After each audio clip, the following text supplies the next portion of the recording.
India is going green faster than almost any other country. And yet, more than half of its electricity still comes from coal. How clean is India really? And how quickly can we make the transition to a cleaner, brighter future? Behind every light bulb, every smartphone charge, every air conditioner humming in the background lies a complex web of choices. Choices that will decide not just today's comfort, but the fate of generations yet to come. India is the world's third largest energy consumer. At this moment, about 57% of its electricity still comes from coal. On one hand, coal has powered decades of rapid growth. On the other, it has poisoned skies and warmed the planet. Coal gave me a job. It feeds my family. But I know it also makes the air dirty. My own son has asthma.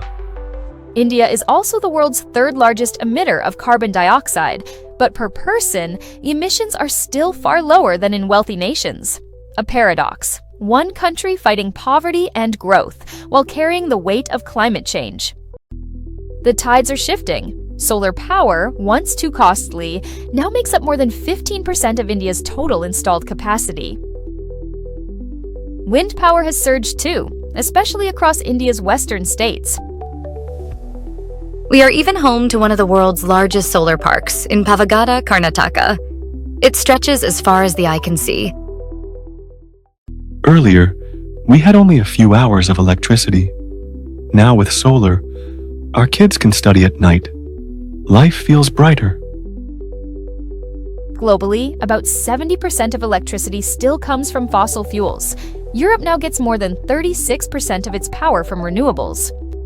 Germany and Denmark often generate more wind and solar than fossil fuels on certain days. China, often criticized for coal, is also the world's largest investor in clean energy.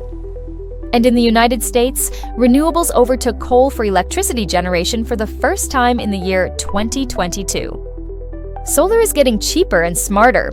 Photovoltaics are efficient, while concentrated solar power can run turbines even after sunset.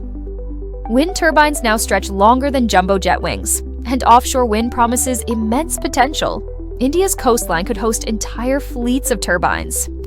But solar and wind are intermittent. The game changer is storage. Giant lithium-ion farms, experimental flow batteries, even sodium-ion systems. These store excess energy and release it when needed.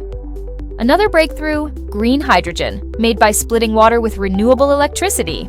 Hydrogen can store energy for months, fuel heavy industry, and power vehicles. Why not switch completely today? Because the grid is complex, storage is expensive, and coal plants are still being built. It is not just about technology.